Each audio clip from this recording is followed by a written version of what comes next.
حبیب اللہ الصلاة والسلام علیک یا نبی اللہ وعلا آلک واصحابک یا نور اللہ الترغیب والترہیب حدیث نمبر 23 اللہ کے محبوب دانائے غیوب منزہ عن العیوب صلی اللہ تعالی علیہ وآلہ وسلم کا فرمان عظمت نشان، جس نے دن اور رات میں میری طرف شوق و محبت کی وجہ سے تین مرتبہ درود پاک پڑھا، اللہ پاک پر حق ہے کہ وہ اس کے اس دن اور رات کے گناہ بخش دے۔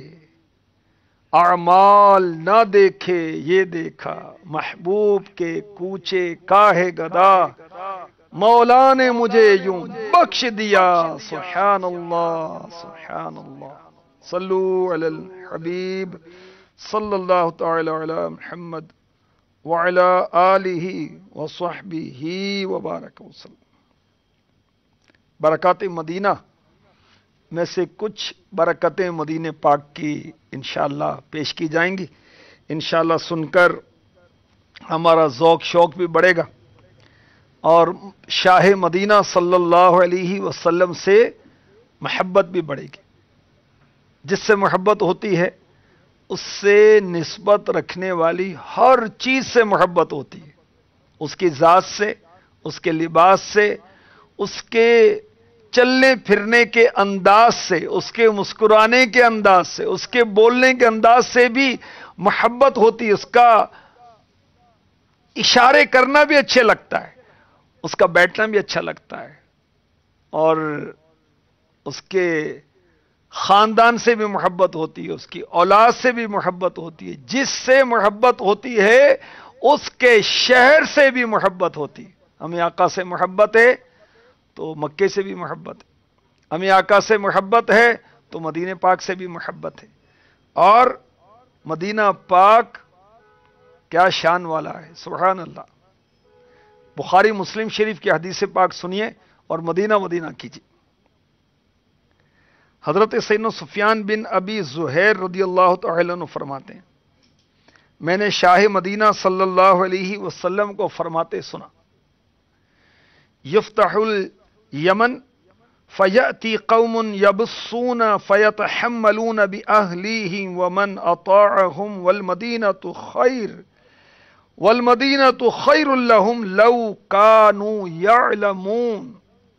عن قریب یمن فتح ہوگا۔ میرے آقا علیہ الصلوۃ والسلام غیب کی خبر دے، اور کوئی غیب کیا تم سے نہیں ہو بلا، جب نہ خدا ہی چھپا تم پہ کروڑوں درود۔ ہمارے آقا صلی اللہ علیہ وسلم نے صحابہ کو یمن فتح ہوگا اس کی خبر دی، پھر فرمایا یہ بھی غیب کی خبر ہے، ایک قوم دوڑتی ہوئی خوشی خوشی آئے گی اور اپنے بال بچوں اور اپنے خدام کو یمن لے جائے گی، حالانکہ اگر وہ سمجھتے تو مدینہ ان کے لیے بہتر تھا۔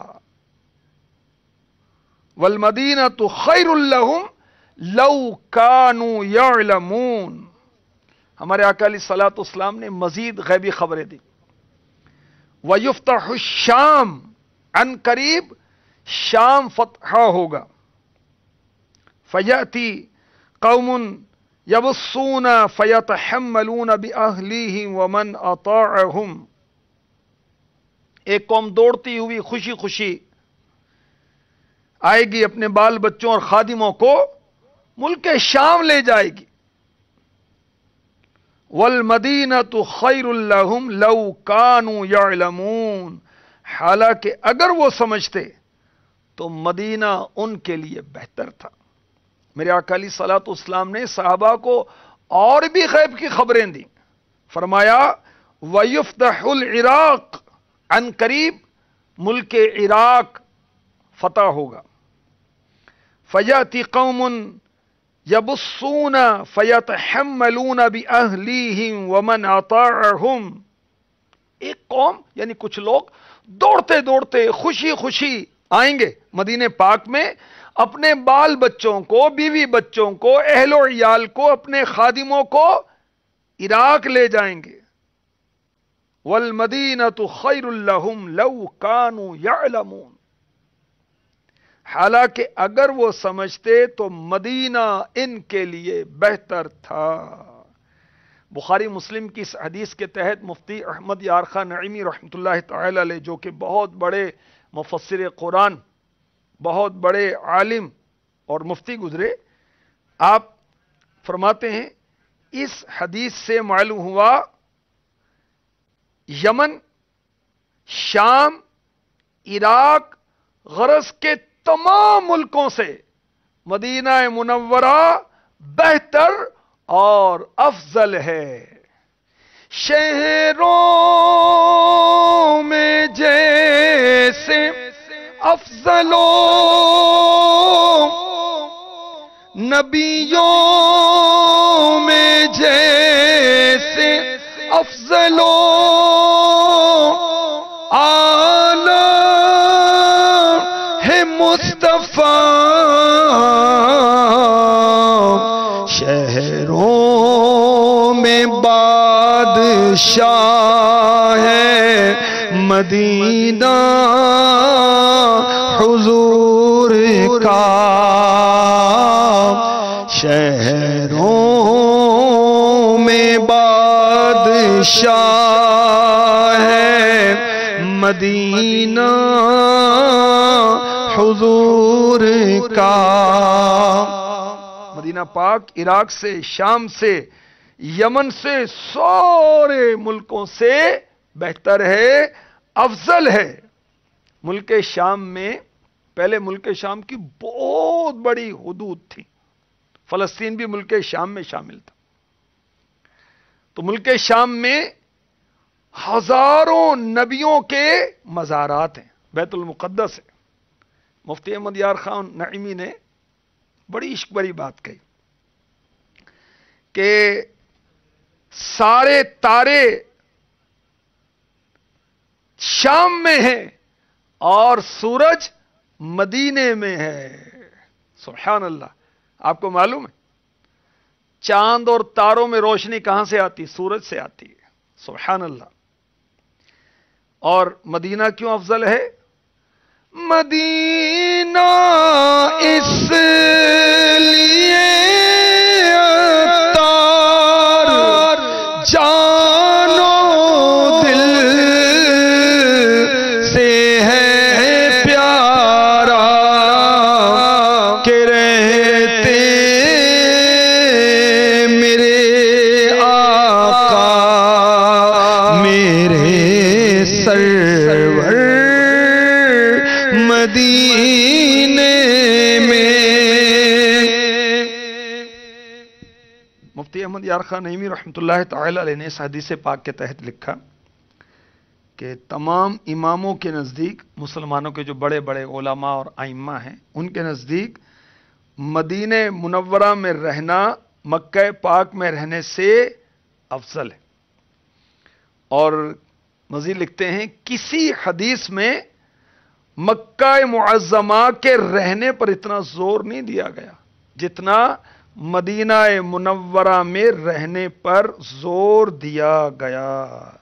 تو عاشقان مدینہ کیوں نہ جھوم جھوم کر کہیں مدینہ مدینہ ہمارا، مدینہ ہمیں جانو دل سے ہے پیارا، مدینہ سوہانا سوہانا دلارا، مدینہ سوہانا سوہانا دلارا، مدینہ ہر عاشق کی آنکھوں کا تارا، مدینہ ہر عاشق کی آنکھوں کا تارا، مدینہ وہاں پیارا کعبہ، یہاں سبز گنبد، وہاں پیارا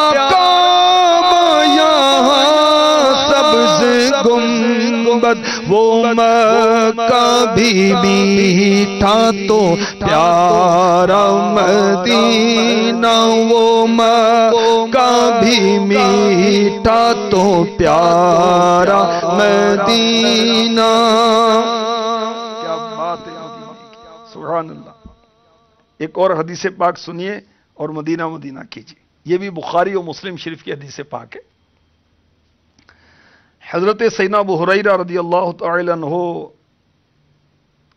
روایت کرتے ہیں کہ جان مدینہ صلی اللہ علیہ وسلم نے ارشاد فرمایا، امرت بقریۃ تأکل القریٰ یقولون یثرب وہی المدینہ تنفی الناس کما تنفی الکیر خبث الحدید۔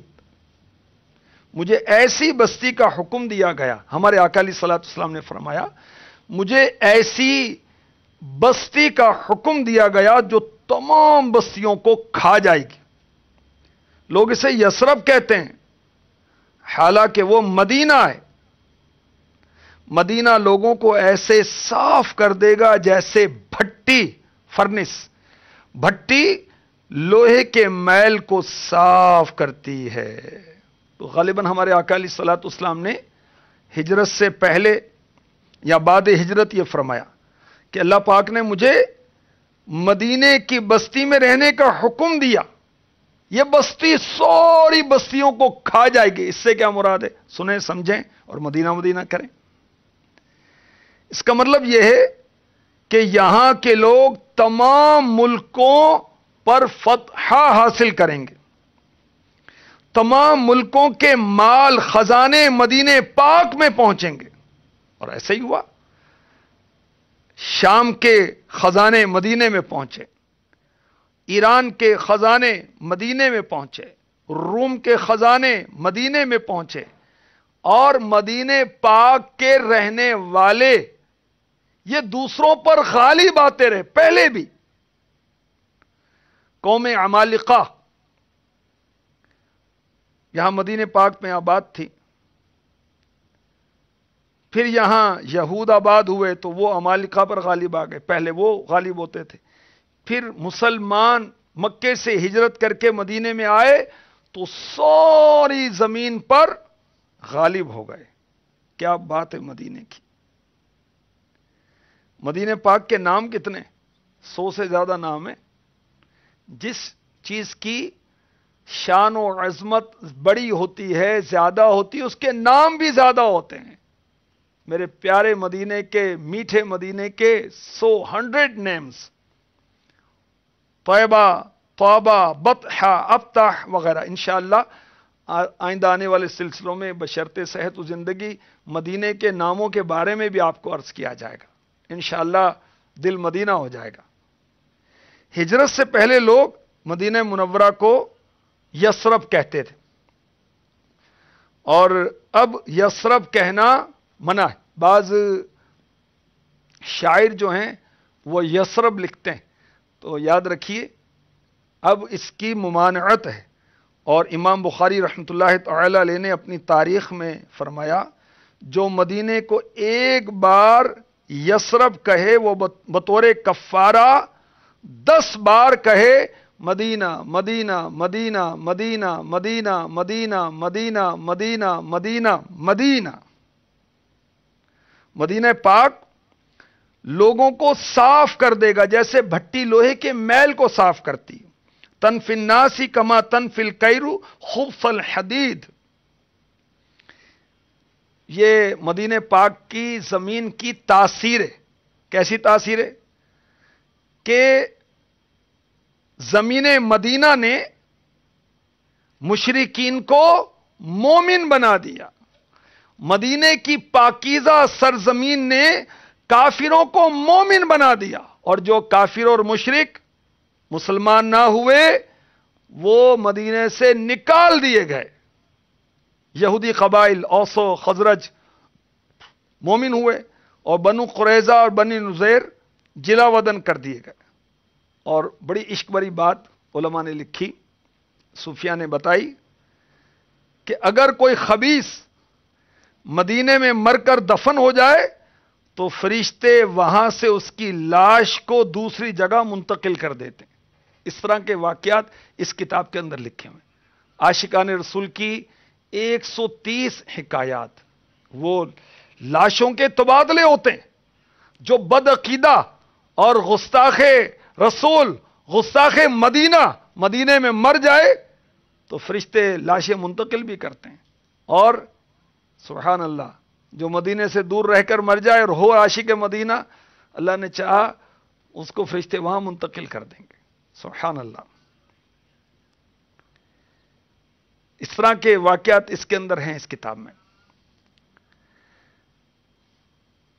تو زمین مدینہ کیا ہے؟ بھٹی ہے۔ یا تو یہاں پر کافر و مشرک آ کر مسلمان ہو جائے گا، یا اس کو گیٹ آؤٹ کر دیا جائے گا، نکال دیا جائے گا مدینے سے۔ سبحان اللہ، کیا شان مدینے کی۔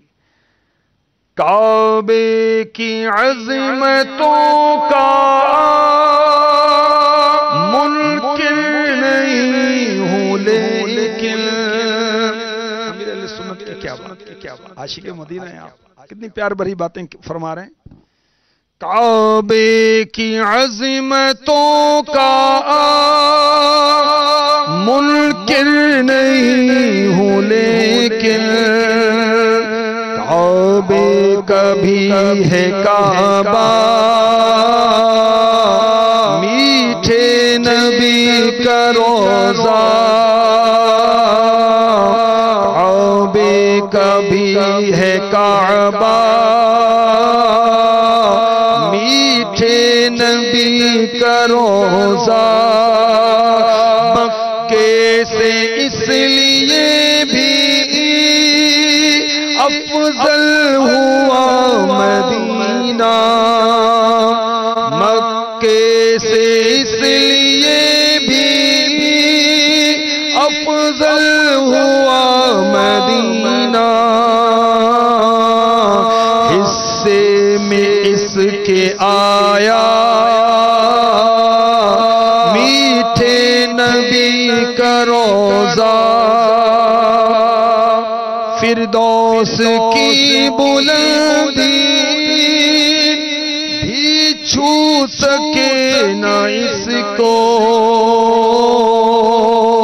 خلد بری سے اونچا اونچا، خلد بری سے اونچا، میٹھے نبی کا روزہ۔ جہاں میرے آقا علیہ الصلوۃ والسلام آرام فرما ہے، آپ کا جسد مبارک ہے، وہ جگہ عظمت میں جنت سے بھی بڑھ کر ہے، وہ جگہ عرش سے بھی افضل ہے۔ اس لیے امیر اہل سنت اپنے جذبات کا اظہار فرما رہے ہیں، فردوس کی بلندی بھی چھو سکے نہ اس کو، خلد بری سے اونچا، میٹھے نبی کا روزہ، خلد بری سے اونچا، میٹھے نبی کا روزہ، خلد بری سے اونچا، میٹھے نبی کا روزہ۔ ہمیں اپنے محبوب کا روزہ دکھا دے، آمین، بجاہ النبی الامین صلی اللہ تعالی علیہ وآلہ وسلم۔ وہاں پیارا کعبہ، یہاں سبز گنبد وہ